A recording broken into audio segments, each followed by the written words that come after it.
Single dad says, "I'll raise your daughter and you'll be mine forever." And the waitress bursts into tears. The bell above the diner door gave a thin, tired ring, the same ring it had given every morning for 11 years. Adam Reyes pushed it open with his shoulder, the way he always did, because his right hand was still stained black with motor oil. No soap had ever fully lifted. He was 32 years old, but his hands looked like they belonged to a man twice that age. Cracked knuckles, a burn scar along the thumb, calluses built one long shift at a time. He didn't complain. Men like Adam didn't complain. They just showed up. Outside, the town of Millbrook was waking up slow, the way small towns do. A garbage truck groaning 2 streets over, a dog barking at nothing, the gray Ohio sky deciding whether it wanted to rain. Adam sat down at the counter, third stool from the left, same as always, and set his cap down beside him. "Morning, Adam," said Ruth, the diner's owner, not even looking up from the coffee pot. "The usual?" "Yes, ma'am. Thank you." 3 words. That was usually all he gave, not because he was cold, because he had learned a long time ago that a man who says less gets hurt less. Adam had a boy at home, 7 years old, blonde-haired, quick to laugh. The only thing in this world that still made Adam believe in something bigger than himself.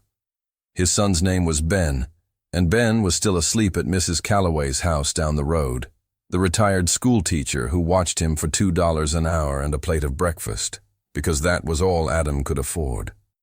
And because Mrs. Calloway loved the boy like her own grandson.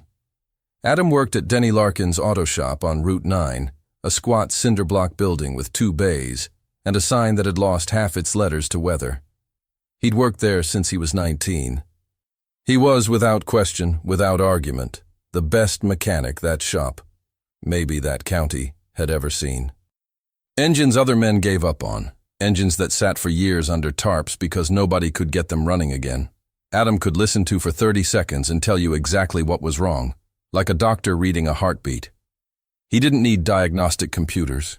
He needed his ears, his hands, and silence, but nobody talked about that. Nobody ever does. About a quiet man. Denny paid him $9 over minimum wage and took the credit for half the jobs Adam did himself. Adam let him. A man with a son to feed doesn't fight over credit. He fights to keep the lights on. That morning, as Adam sipped his coffee and watched the steam curl up into the gray light, he heard something outside the diner. A sound low and human, trying hard not to be heard. Crying. He set his cup down. Through the window, past the chipped gold lettering that spelled out Millbrook Diner, he could see her, a young woman in a waitress uniform, white blouse, red apron, standing against the brick wall of the alley beside the building. One hand pressed to her stomach, the other wiping at her face like she was ashamed of her own tears. She was pregnant. Adam guessed 4, maybe 5 months along. Blonde hair pulled back in a low ponytail that had come half undone. She looked cold. She looked alone in a way that went past the weather. Adam had grown up alone in that same way. He recognized it the way you recognize a scar on someone else's hand that matches one on your own. He didn't think about it. He never did, when it mattered.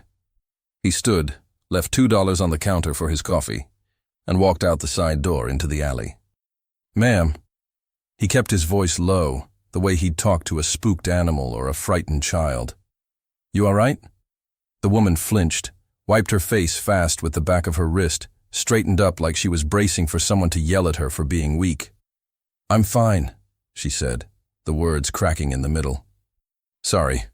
I'll be back inside in a minute." "Wasn't asking as your boss," Adam said. "I don't even work here." He kept a careful distance, hands loose at his sides, nothing about him crowding her. "Just saw you crying. Figured somebody ought to ask if you needed anything, that's all." She looked at him properly then. Really looked. A stranger, work boots caked in dried mud and motor grease, flannel shirt with a tear at the elbow, a face that had clearly not smiled in a long time but wasn't unkind. Something in her shoulders came down half an inch. "My name's Claire," she said finally, like the name cost her something to give away. I'm sorry. It's stupid. I found out this morning my landlord's raising the rent, and I don't—" Her voice broke again. She pressed her lips together hard, forced it back down. "I don't have anybody. That's the stupid part. 29 weeks pregnant and I don't have a single person I can call." Adam didn't say anything right away. He'd learned that too. That silence, when it's the right kind, says more than words ever could. He simply stood there, steady, letting her know by staying that he wasn't going anywhere. "Boyfriend?" he asked eventually, gentle. Claire laughed, but there was no humor in it, only something broken trying to sound normal. "Fiancé. Ex-fiancé. He found out I was pregnant and he was gone in a week. Left me the ring, if you can believe that.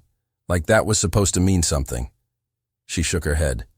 "Everyone in this town's going to watch me get bigger and bigger, and they're all going to know he left, and I just—" She stopped herself, embarrassed. "I'm sorry, you don't need to hear this. You're a stranger." "Might be," Adam said, "but strangers can still care whether a person makes it through their day." Something about the way he said it, flat, unpolished, absolutely certain, made Claire look at him again, harder this time, like she was trying to find the trick in it. She didn't find one. Adam didn't have tricks. He had a boy waiting for him at home and a heart that had been broken enough times to know exactly what it looked like breaking in someone else. "You should get back inside," he said, "before Ruth thinks I ran you off." Claire almost smiled. Almost. "You know Ruth?" "Everybody knows Ruth." Adam allowed himself a small, brief smile of his own, the kind he didn't give often. "She'll fire you for being late before she'll ever ask if you're okay. Woman's got a heart of gold under about 6 inches of granite." That got a real small laugh out of Claire. Short. Surprised, like it had escaped before she could stop it. "Yeah, that's about right." She wiped her face one more time, straightened her apron, and for a moment the two of them just stood there in the gray morning light. Two strangers who had, in the span of 5 minutes, seen each other more honestly than most people manage in 5 years. "Thank you," Claire said quietly, "for asking. Nobody asks anymore." "Somebody should have been asking a long time before today," Adam said. "I'm sorry it wasn't." He didn't know it then, standing in that alley with his coffee going cold on the counter inside, that this was the morning his whole life would turn. He didn't know that the girl in the red apron would become the reason he stopped being just a quiet man the world overlooked, and started being a man the world would one day have no choice but to remember. He just knew one thing, simple and solid as the ground under his boots. Nobody should have to cry alone behind a diner at 7 in the morning. 2 hours later, Adam was back at Larkin's Auto, elbow deep in the engine of a '78 pickup that Denny had already declared a lost cause, scrap it for parts. Adam hadn't said a word in argument. He'd simply popped the hood, listened, and gone to work. That was when Marcus Whitfield walked in. Marcus owned half of downtown Millbrook, the bank building, the strip mall, 3 rental properties, and, as of last spring, the diner's lease itself, which meant, technically, he was Claire's landlord. He drove a black truck that cost more than Adam made in 2 years, wore a leather jacket that had never once seen a drop of rain, and had the particular walk of a man who had never once in his life worried about being interrupted. He and Adam had gone to high school together.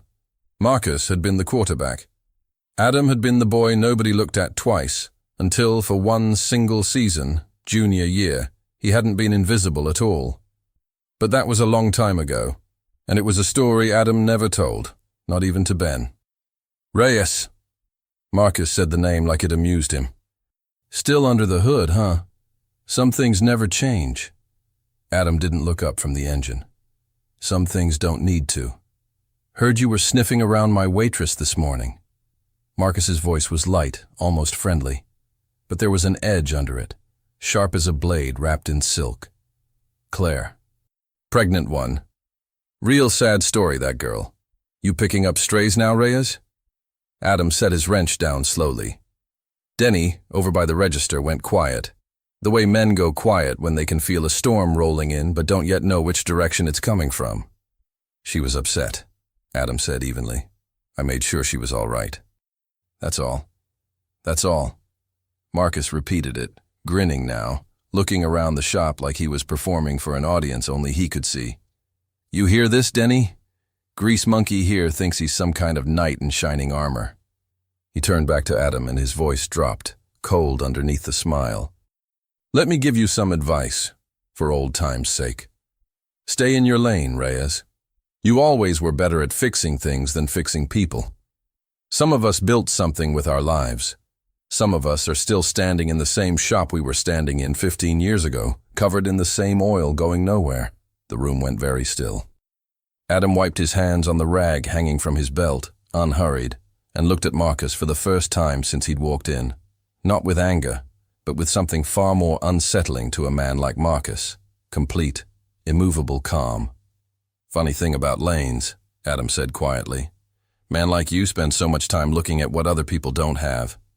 He never stops to ask what they might be holding back.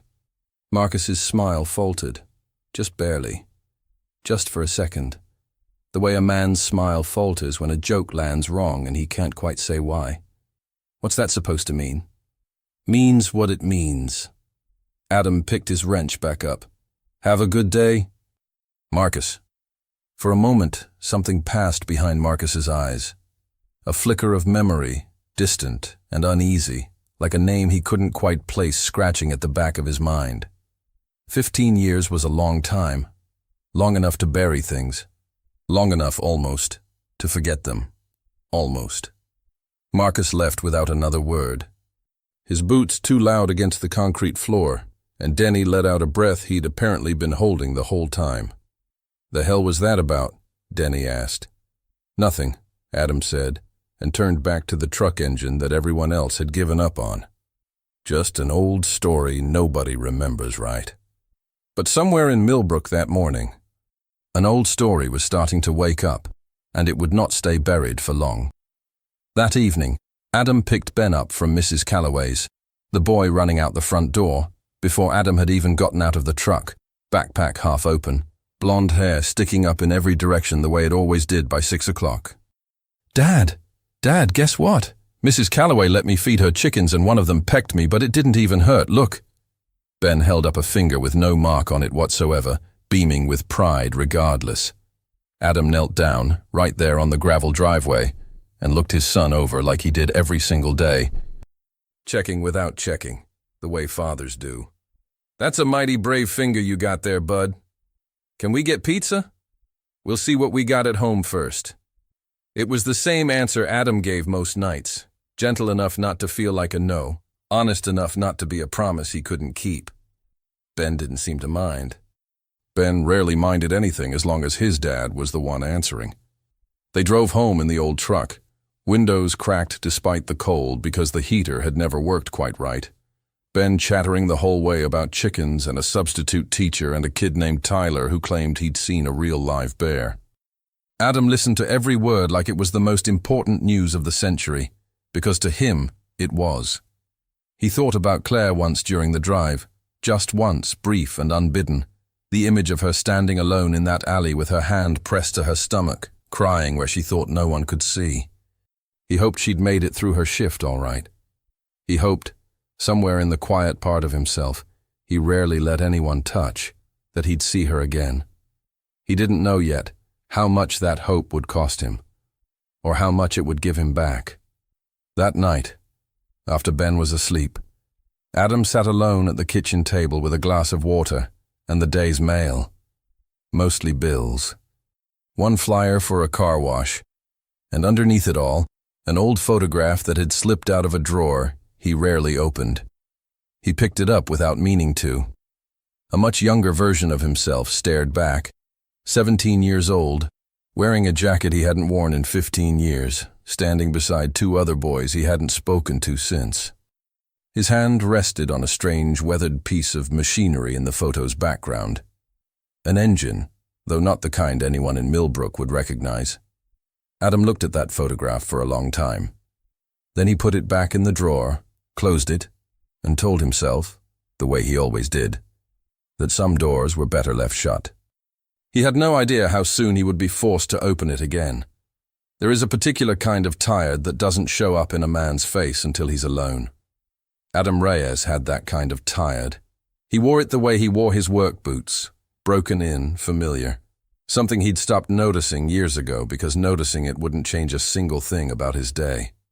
He was up before 5 most mornings, not because the shop opened early, but because 5 o'clock was the only hour of the day that belonged entirely to him.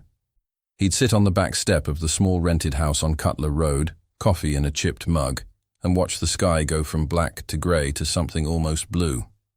In that hour, he allowed himself to think about things he never spoke of in daylight. His mother, gone when he was 9. His father, gone before that in every way that mattered. The string of foster homes that had raised him more than any single family ever had. Adam didn't tell people these things. But the truth sat in him quiet and constant, the way a scar sits under a sleeve, always there, rarely seen.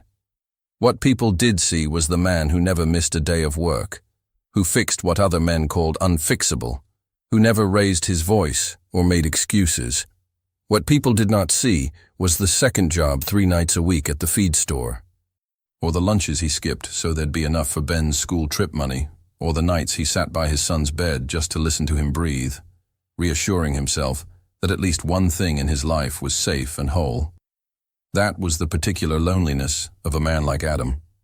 Not the absence of people around him, but the absence of anyone who truly knew him, anyone who had ever asked how he was doing and actually waited to hear the real answer. Ben, of course, was the exception to everything. "Dad, can I ask you something?" Ben said one evening, swinging his legs under the kitchen table while Adam stood at the stove, stirring a pot of macaroni that was dinner for both that night and lunch the following day. Always. Tyler says his dad has a job where he wears a tie and sits at a desk, and it's real important. Ben said this with the flat seriousness only 7-year-olds can manage. "Is fixing cars important too?" Adam turned the burner down low and crouched to Ben's eye level. "You know what happens if a car breaks down on the highway, bud? Middle of winter, somebody's grandma trying to get to the hospital. Engine just quits." Ben's eyes went wide. "What happens?" "Somebody like me makes sure that never happens. Every single job matters, Ben. Doesn't matter if you wear a tie or coveralls. What matters is whether you do the work right, because somebody's counting on you." Ben considered this with the gravity of a much older boy.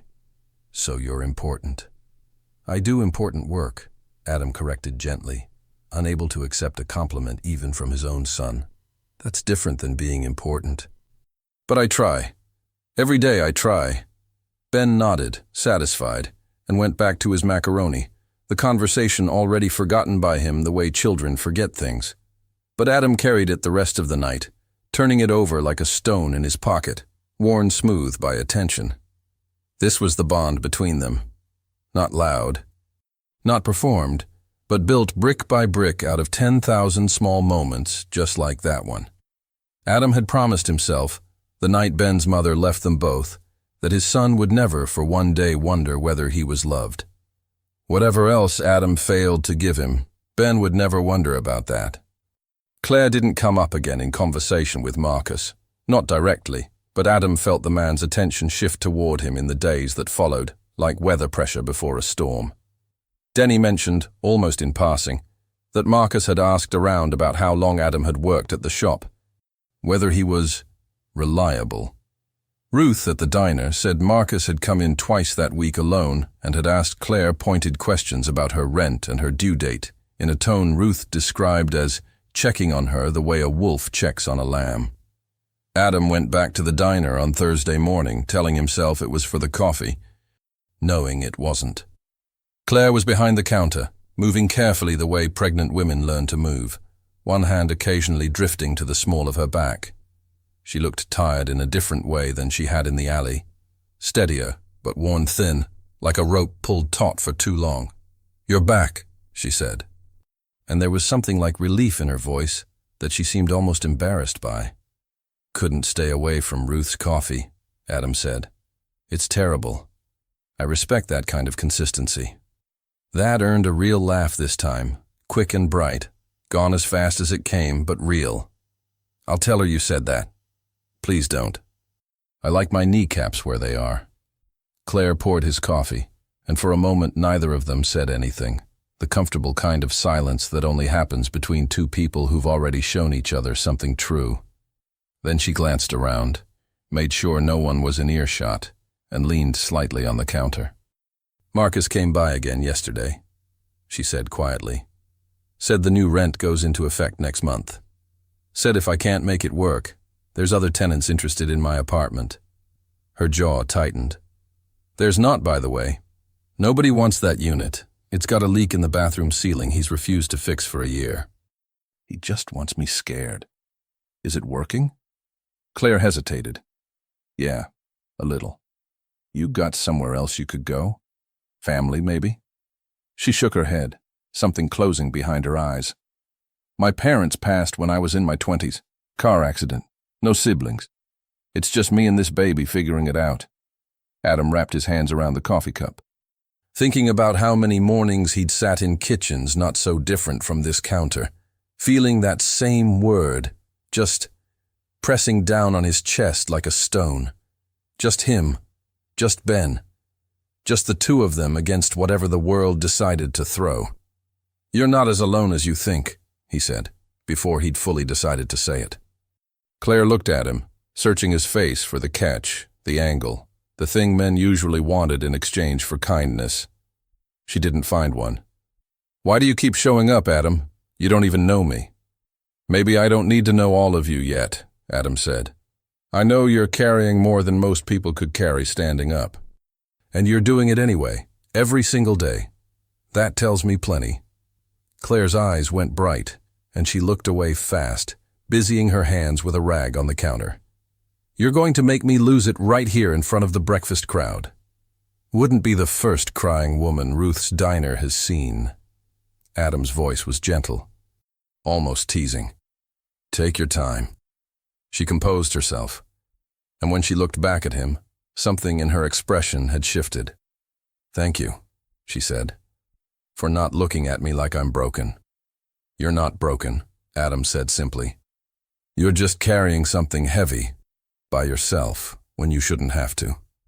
He left a bigger tip than he could really afford that morning, and drove to the shop, turning her words over the same way he'd turned Ben's over the night before. The trouble came to a head on Friday. Adam was finishing up a brake job when Denny called him into the front office. When Adam walked in, Marcus Whitfield was standing there in a gray suit, examining a rack of air fresheners like he owned the place, which, as Adam would soon learn, was closer to true than he'd realized. Reyes. Marcus smiled without warmth. Good news. I just bought this building. The words landed in the small room like a dropped wrench. Denny, behind the counter, looked pale, clearly having just received this news himself. The whole lot. Marcus continued. Larkin's been renting from my father's company for years. Lease came up. I decided to make it official. Congratulations, Adam said flatly. See? Here's the thing. Marcus stepped closer, close enough that Adam could smell the expensive cologne.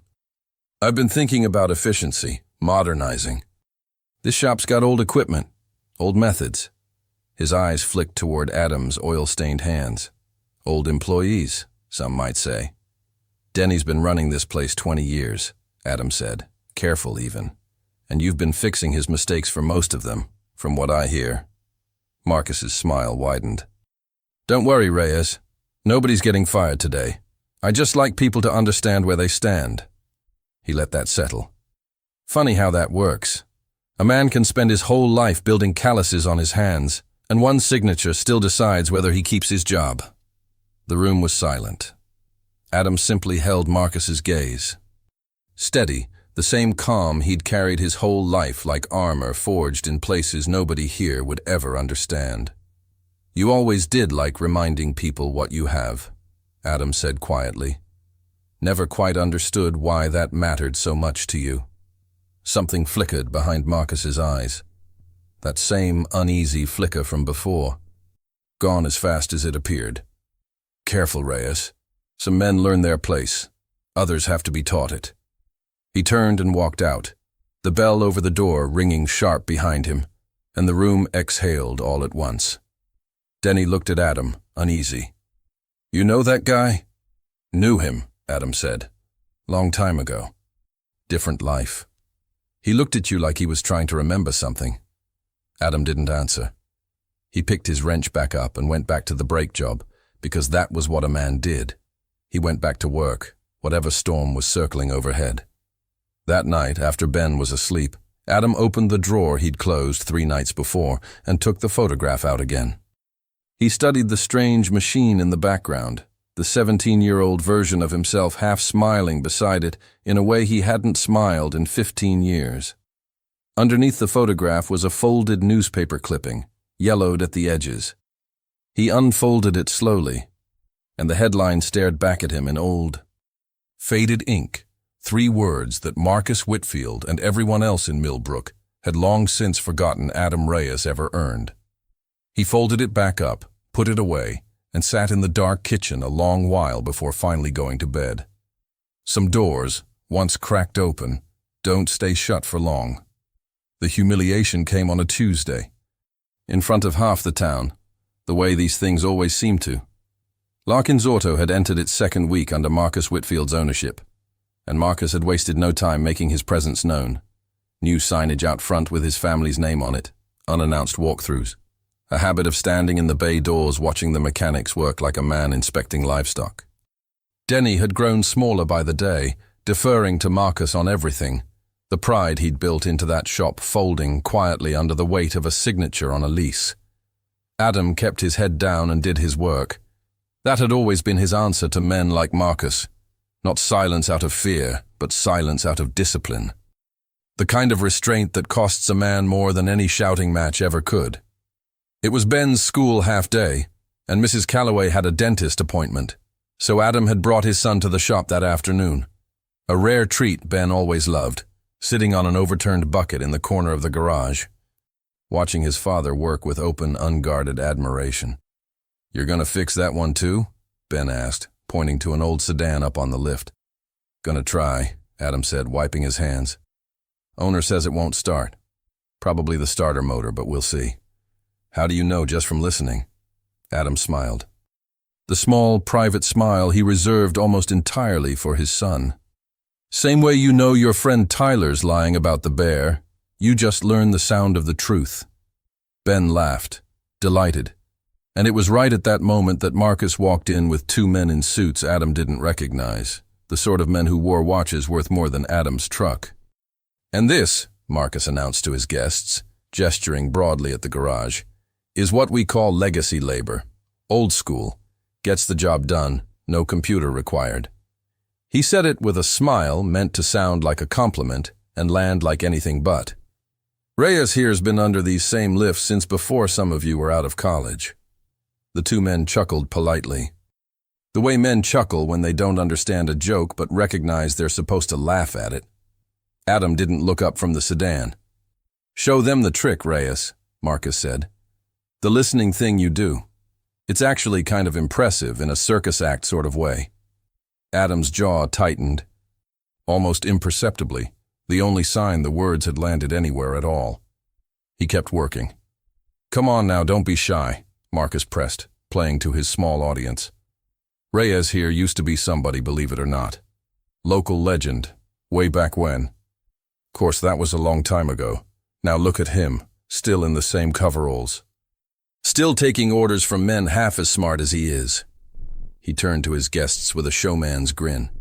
"That's the thing about talent, gentlemen. Talent without ambition is just a party trick. Some men are born to lead. Others are just born to fix what the leaders break." The garage went quiet except for the hum of the overhead lights.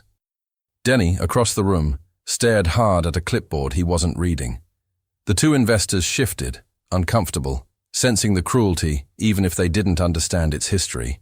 And Ben, 7 years old, sitting on his overturned bucket, looked up at his father's face, then at Marcus, with an expression that had nothing childish about it at all. Something fierce, something old beyond his years. "My dad's the best mechanic in the whole state," Ben said loud and clear, cutting through the tension like a blade. "He fixes stuff nobody else can fix. Everybody says so." The room turned toward the boy, startled. Marcus's smile faltered for just a second. "That's sweet, kid," Marcus said, recovering, his tone dripping with condescension. "Everybody's a hero to their own kid, I suppose." "He's not just a hero to me," Ben said, standing up off his bucket, chin lifted, fists small and tight at his sides. "He works so hard. He does 2 jobs. He never complains. He always makes sure I have everything I need even when he doesn't have what he needs. That makes him the best person I know, better than you." The silence that followed was total. Adam had gone still, one hand resting on the sedan's open hood, watching his son defend him with a fierceness that struck somewhere deep and unguarded in his chest. He felt something rise in his throat that he refused, absolutely refused, to let show on his face in front of Marcus Whitfield. Marcus, for his part, looked genuinely thrown, the practiced ease slipping before he forced it back into place. "Cute kid," he said too quickly. "Real spirited." He turned to his investors, forcing a laugh. "Come on, gentlemen, let's see the second bay." They filed out. Marcus paused at the door, glancing back once, not at Adam, but at Ben, with an expression Adam couldn't quite place, something almost like unease. Then he was gone, and the garage exhaled. Denny crossed the room, put a hand on Adam's shoulder, something he rarely did. "That boy of yours," he said quietly, something thick in his voice. "He's got more backbone than most grown men in this town." Adam knelt down in front of Ben, still standing there, small chest heaving slightly with the aftermath of his own courage, looking suddenly uncertain, like he wasn't sure if he'd done something wrong. "Was I not supposed to say that?" Ben asked, quieter now. Adam pulled his son into his arms, right there on the garage floor, oil-stained hands and all, and held him a long moment before he trusted his voice enough to answer. "You did exactly right," he said. Low and rough. "Don't you ever let anybody make you think different." That evening, driving home, Ben was unusually quiet, staring out the window at the gray street sliding past. "Dad?" "Yeah, Bud. Is it true? What that man said?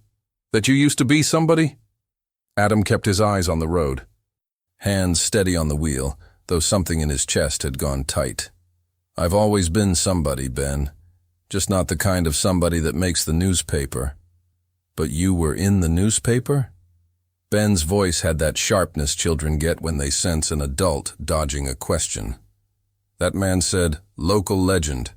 What did you do?" Adam was quiet a long moment. The truck's engine humming steady beneath them, the streetlights beginning to flick on against the darkening sky. "There's things I did a long time ago," he said finally, choosing each word with care. "Before you were even born. Things that felt important once. But you know what I learned, Bud?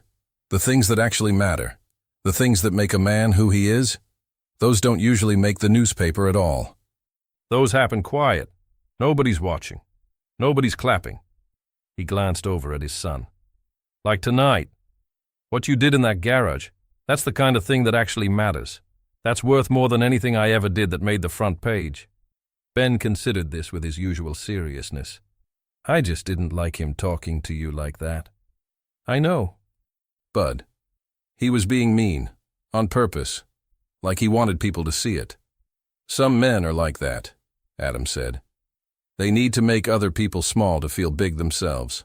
Sad way to live when you think about it. All that money, and still hungry for something he can't buy." Ben chewed on this then, in the way children pivot without warning, asked, "Can we get pizza?" Adam laughed, a real laugh, low and warm. "Yeah, Bud, tonight we can get pizza." Claire heard about the incident before Adam even had the chance to mention it. Millbrook was a small town, and stories like that one traveled fast. She was refilling ketchup bottles behind the counter the next morning when Adam came in, and the look she gave him was different than any before. Softer, something almost like awe underneath it. "Ruth told me what happened at the shop," Claire said. "With Marcus and your son." Adam sat down at the counter, suddenly a little embarrassed. Kid's got more guts than sense sometimes. He sounds like he takes after his father. Claire poured his coffee without being asked. then lingered, her hand still on the pot. You know, most men I've known, they'd have gone after Marcus with their fists for talking to them like that. You just stood there, took it, and somehow that's what made your son so proud of you. Fighting would have cost me the only job I've got, Adam said simply, and it wouldn't have taught Ben anything worth learning. A man's strength isn't in his fists, Claire. It's in what he's willing to swallow to protect the people counting on him. Claire studied him a long moment, something working behind her eyes. You keep surprising me, she said finally. I don't meet many men like you. I'm not anything special, Adam said. The old reflex, the old deflection. You keep saying that. Claire's voice had an edge of gentle insistence now. And I keep not believing you. Before Adam could answer, the bell above the door rang, and in walked an older man Adam didn't recognize. Silver-haired, weathered, wearing a faded jacket with a racing patch stitched onto the sleeve. He scanned the diner, and when his eyes landed on Adam, something in his face changed entirely. Recognition, disbelief, something almost reverent. I'll be damned, the old man said, loud enough for half the diner to hear, walking straight toward the counter. Adam Reyes, I thought you'd vanished off the face of the earth. The diner went quiet, heads turning. Claire looked between the two men, confused. Adam went very still, the coffee cup frozen halfway to his lips. Sorry, Adam said carefully. Do I know you? The old man laughed, disbelieving. Son, you don't remember me, but half the racing circuit in 3 states remembers you. Name's Hollis Grant. I used to run the garage over in Danville. He shook his head, still grinning. Adam Reyes, the ghost of Route 9. I heard you disappeared after... He stopped himself, some old caution catching up to his excitement, glancing at Claire, then back at Adam, reading something in his face. Well, after everything that happened, never thought I'd see you pouring coffee down at some diner in Millbrook. Claire's eyes had gone wide. The ghost of Route 9? She repeated slowly. Adam set his coffee cup down, very carefully, the way a man sets something down when his hands have started, just slightly, to shake. That was a long time ago, he said quietly. A different life.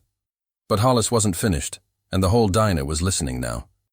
And whatever door Adam had kept shut for 15 years had just been kicked open in front of God and Millbrook, and the woman looking at him like she was seeing him for the very first time. Different life, maybe, Hollis said, shaking his head in wonder. But son, what you did back then, what you built, what you drove, that wasn't just talent. That was history. And I always wondered what in God's name happened to make a man like that just disappear. Adam looked down at his hands, the cracked knuckles, the oil stains that never fully washed out. And, for the first time in a long time, he didn't have a ready answer. Word traveled fast in Millbrook, and by the end of the week, half the town seemed to know that Adam Reyes, quiet Adam, oil-stained Adam, the man nobody looked at twice, had once been something called the ghost of Route 9. Nobody quite knew what that meant, only that Hollis Grant had said it like a man naming a saint, and that Adam's face had gone pale and closed the moment the words left the old man's mouth. Adam didn't offer explanations. He went to work, he picked up Ben, he came home, he made dinner, and if people whispered when he walked into the hardware store or the gas station, he let them whisper. A man who had spent his whole life being underestimated didn't suddenly start defending himself just because a rumor had cracked open. If anything, the whispering made him retreat further into the quiet that had always been his armor. But Marcus Whitfield was not a man who let a mystery sit unsolved, especially not one that threatened the version of the world he'd built for himself. A world where he stood at the top, and men like Adam stayed exactly where they belonged.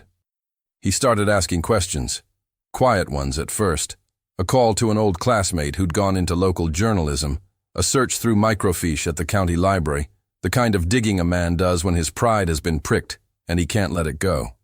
What he found unsettled him more than he let on. A name, half buried in 15-year-old newspaper archives. A photograph of a much younger Adam standing beside a car that didn't look like anything from a showroom. Something built by hand, in secret, in a barn outside town, over the course of 2 winters. A regional racing circuit that had, for one brief season, been utterly dominated by a 19-year-old mechanic's apprentice nobody had ever heard of before or since. And then, tucked into an old article, a detail that made Marcus's stomach turn cold, his own father's name. Whitfield Motors, sponsorship, a contract, a lawsuit. Marcus said nothing to anyone about what he found. But his behavior at the shop grew sharper, meaner, more deliberate, like a man trying to bury something by piling more weight on top of it. At home, Adam carried a different kind of weight, the ordinary, grinding weight of a single father trying to keep his family's head above water. The feed store had cut his night shifts back. Some cost-saving measure from a new regional manager who didn't know Adam's name or his son's, and the loss of that income landed hard. Adam sat at the kitchen table one night, bills spread out before him like a losing hand of cards, and did the math 3 times, hoping it would come out different. It didn't. He thought, briefly, painfully, about the offer sitting untouched in the bottom of that same drawer where he kept the photograph. An offer that had come, unsolicited, 2 years back, from a collector out of state who'd somehow tracked down the old car, the one from the barn, still sitting under a tarp behind his late foster father's property. $40,000. More money than Adam had ever held in his life. He'd turned it down without a second thought back then, for reasons he'd never fully explained even to himself. Now, staring at the bills, he wondered if pride was a luxury a man in his position could still afford. Ben came padding into the kitchen in his socks, unable to sleep, and climbed into the chair across from his father without a word, the way he sometimes did when the house felt heavy, in a way a 7-year-old couldn't name but could still feel. "You okay, Dad?" "Just grown-up stuff, bud. Nothing for you to worry about." "Is it money?" Ben asked, with the blunt honesty only children possess. "Tyler says his mom and dad fight about money all the time." Adam managed a small, tired smile and reached across the table to ruffle his son's hair. "We're not going to fight about anything. I promise you that. Might have to tighten our belts a little. That's all. We've done it before." "We're a good team," Ben said solemnly, as if reciting a fact as certain as gravity. "Best team there is," Adam agreed, and for a moment, just a moment, the weight on his chest eased, because that boy across the table was worth more than any number written on any bill. The following Monday, Claire found Adam sitting alone in his truck in the diner parking lot before his shift, staring at nothing, and something about his stillness made her walk over and knock gently on the window. "You look like a man carrying the whole world," she said when he rolled it down. "Just tired," Adam said, which was true, though not the whole truth. Claire, 7 months along now, lowered herself carefully onto the tailgate of his truck, uninvited but not unwelcome. "You know, you've spent weeks asking about my problems, making sure I'm okay, showing up. You never once let me ask about yours." Adam looked at her for a long moment, weighing, as he always did, how much of himself to hand over. "Feed store cut my hours," he said finally. "Not the end of the world. Just makes things tighter. And the money in that drawer you won't touch," Claire said gently, no accusation in it. "Ruth mentioned it. Said your foster dad left you some old car worth a fortune, and you'd rather struggle than sell it." Adam's jaw tightened, not from anger, but from the particular discomfort of being seen too clearly. "It's not about the money." "Then what's it about?" He was quiet a long time, long enough that Claire thought he might not answer at all. When he finally spoke, his voice had gone low and careful, the voice of a man opening a door he rarely opened. "That car isn't just metal, Claire. It's the last thing that connects me to the only man who ever believed in me before I had a reason to believe in myself. I built it with him, nights and weekends, 2 winters straight, in a barn that smelled like hay and gasoline. He died before he ever saw it finished." Adam looked down at his hands. Selling it would feel like selling him, like erasing the only proof that any of it happened. Claire didn't say anything right away. She simply reached over and put her hand, small and warm, over his on the steering wheel. Not a romantic gesture, not yet, but something steadier than that. Something that said, "I see you, and I am not going anywhere." "You don't have to sell it," she said softly. "But you also don't have to carry everything alone, Adam. Not anymore. Not if you don't want to." Something in Adam's chest. Some old locked room creaked open just slightly at those words. The first time in 15 years anyone had offered to help him carry anything at all. That same week, Marcus made his move. He arrived at the shop unannounced, laid a folder on the counter in front of Adam with theatrical casualness, and said, "Thought you'd want to see this before I take it to the county paper." Inside was a printed copy of the old article, Adam's photograph, the car, the headline, "Local Teens Hand-Built Racer Stuns Regional Circuit." And beneath it, a second article, one Adam hadn't seen in 15 years, one he'd hoped had been buried forever. Whitfield Motors severs ties amid sponsorship dispute. "Funny thing," Marcus said, watching Adam's face carefully. "Turns out my father sponsored you back in the day. Turns out there was a lawsuit. Turns out you walked away from a career that could have made you rich and famous, and nobody in this town remembers why." His voice dropped. Quiet and cutting. "I think it's time people remembered, don't you? I think it's time this whole town found out exactly who Adam Reyes really is." Adam looked at the folder, then at Marcus, and for the first time in 15 years, something in his expression was not calm. It was old grief, resurfacing, sharp and unwelcome. "You don't know the first thing about what happened," Adam said quietly. "And you don't want to. Trust me. Try me," Marcus said. Adam closed the folder, slid it back across the counter, and said nothing more. But that night, for the first time in a long while, he didn't sleep at all. Marcus published nothing that week. Instead, he did something crueler. He called a town meeting under the guise of a community business forum, rented the Grange Hall, invited the local paper, and made sure half of Millbrook had a reason to show up. Adam heard about it from Denny 2 days beforehand, and understood immediately what it really was. A stage built for one purpose, to unmake a quiet man in front of everyone who had ever underestimated him. He almost didn't go. He told himself it wasn't worth it, that men like Marcus fed on attention and starving them of it was the only real victory. But Ben asked to come, having heard whispers at school about his father being famous. And Claire, 7.5 months pregnant now, insisted on being there too, sliding her hand into his outside the Grange Hall doors and saying only, "Whatever happens in there, you don't walk in alone." The hall was packed. Marcus stood at the front, comfortable, composed, a man in his element. He spoke first about business, about modernization, about cleaning house at Larkin's, thin cover for what everyone in the room could feel building beneath the surface. Then, smiling, he gestured toward the back of the room, toward Adam. "Some of you have heard rumors this week," Marcus said, his voice carrying easily across the hall. "About our own Adam Reyes, local legend they're calling him, the ghost of Route 9. He let the murmur ripple through the crowd before continuing. "I did some digging. Turns out there's quite a story here. A story Mr. Reyes has kept quiet for 15 years. I think this town deserves to know it." Adam stood, slow and steady, Ben's small hand tightening in his own. The room turned to look at him, dozens of faces, some curious, some already unkind, waiting.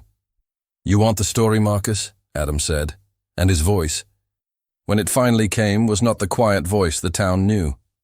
It was steady, deep, carrying the particular calm of a man who has decided finally that silence has cost him enough. "Fine. I'll tell it myself." The hall fell utterly silent.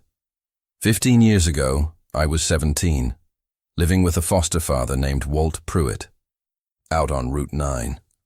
Walt was a mechanic, same as me. Best one I ever knew, before I got good enough to argue that title myself.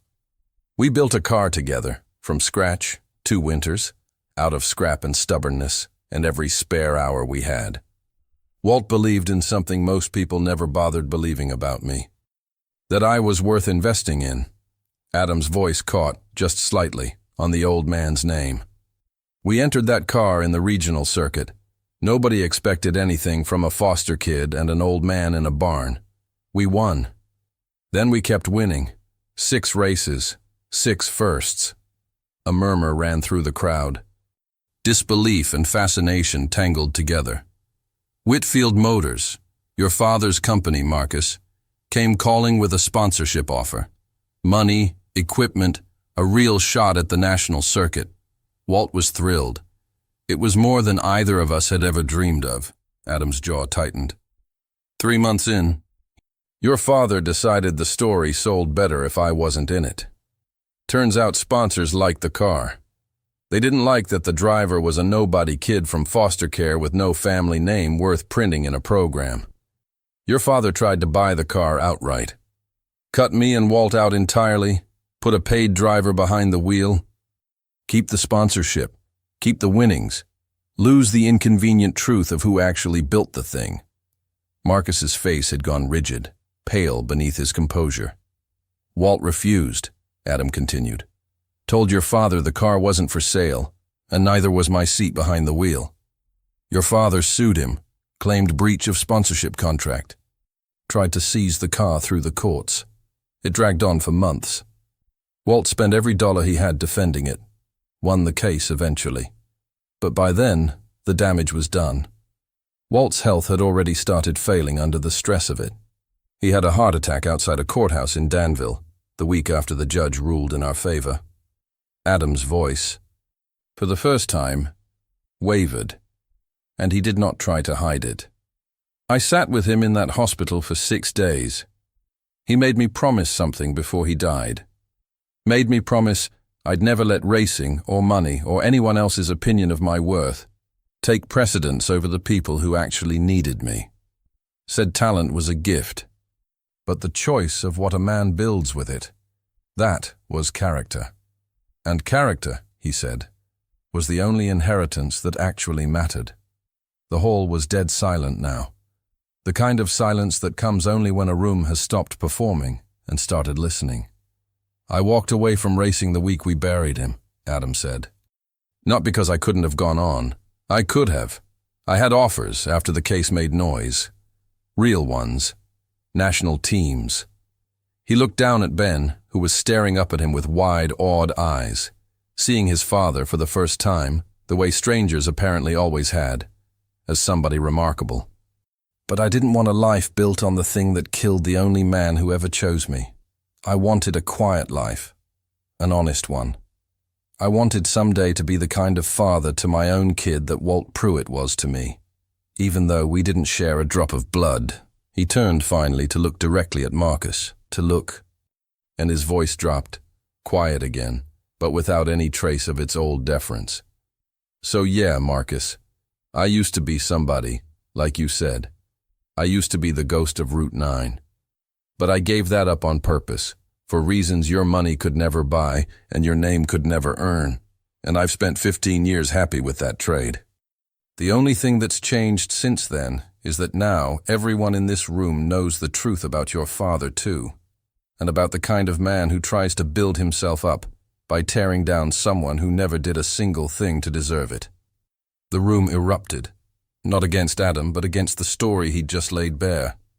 A wave of murmurs and outrage directed squarely at the Whitfield name, at the injustice 15 years buried, at the quiet man who had turned out, all along, to be exactly the kind of hero this town had been too blind to see standing right in front of them. Old customers who'd known Adam only as the mechanic turned to each other, repeating Walt Pruitt's name like they were trying to fix it permanently into the town's memory, where it belonged and had never truly been. Ben threw his arms around his father's waist, face pressed into his side, and said, loud enough for the whole hall to hear, I always knew you were the best. Claire stood beside him. Tears streaming freely now, unashamed, her hand resting protectively over her belly, looking at Adam like she was seeing, for the very first time, the full shape of the man she had already started. quietly, to love. Marcus stood at the front of the hall, alone in a silence he had built for someone else, and now found himself trapped inside of. The sponsorship folder still clutched uselessly in his hand, his father's name now a mark against him instead of the weapon he'd meant it to be. Somewhere in the back of the hall, an old man's voice, Hollis Grant's, called out, rough with emotion, "Walt Pruitt would be damn proud of you, son. Damn proud." I remember that old barn. I remember watching you drive like the road itself was talking to you. Never understood why you disappeared. Now I do, and I understand something else too. You didn't disappear at all. You just built a different kind of life. And it turns out that life was worth more than any trophy. And for the first time in 15 years, in front of the whole town that had once overlooked him completely, Adam Reyes allowed himself, quietly, to cry.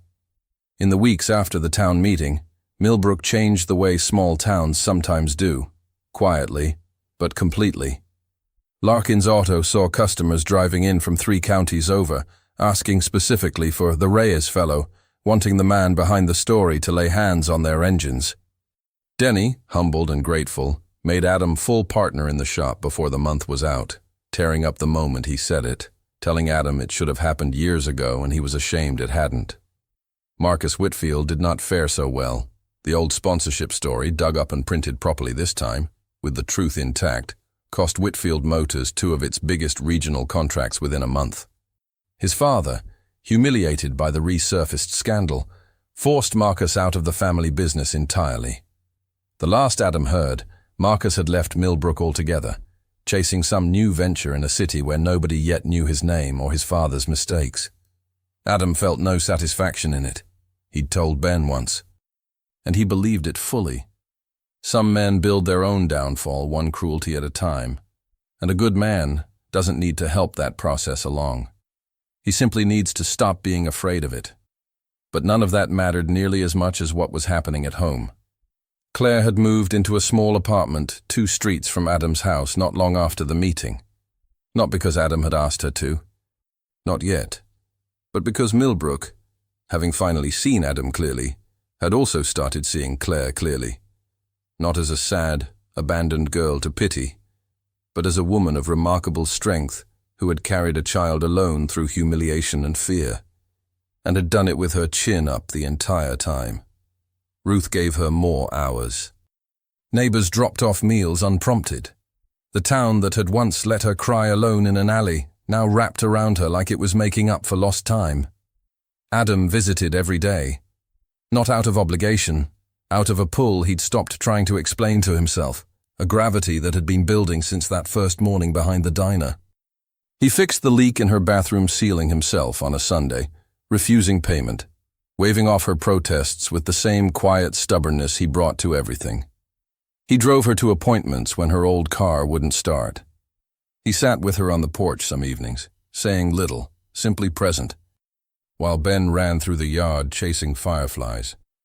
It was on one of those evenings, the sky turning that particular shade of orange that belongs only to late summer, that Claire finally asked the question that had been sitting unspoken between them for weeks. "Why do you keep showing up, Adam?" Really, not the deflecting answer, the real one. Adam was quiet for a long moment, watching Ben in the yard, watching the fireflies, gathering the kind of courage that had nothing to do with racetracks or engines, and everything to do with a man's heart. "Because the first morning I saw you," he said finally. "Crying behind that diner, scared that nobody would ever accept you or this baby.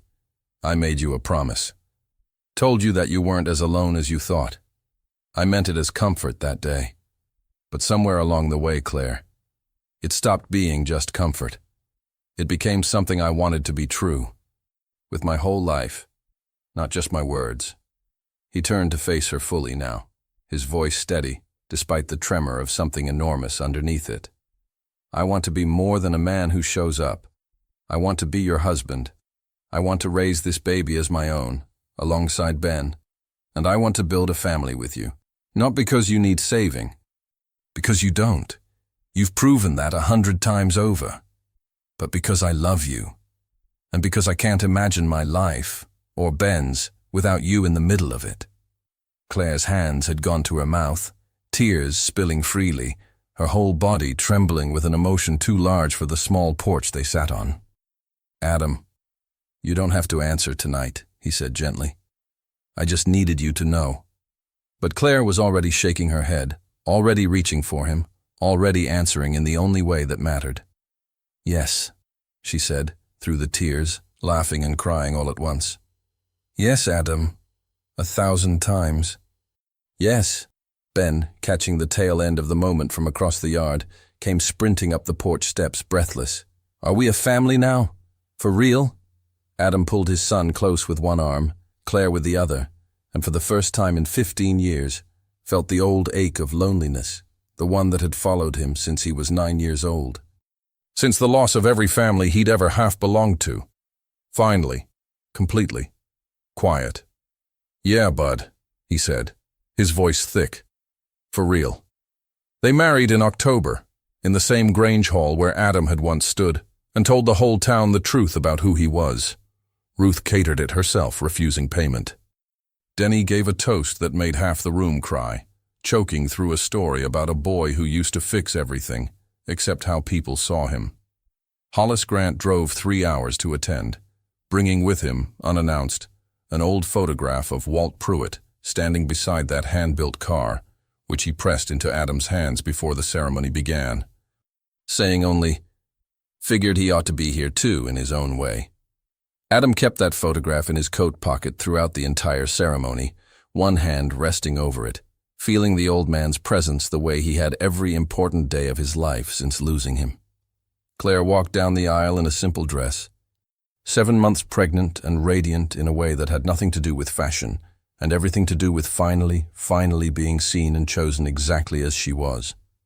Ben stood at Adam's side as best man, small and solemn and proud, holding the ring with both hands like it was the most important job in the world. Because to him, it was.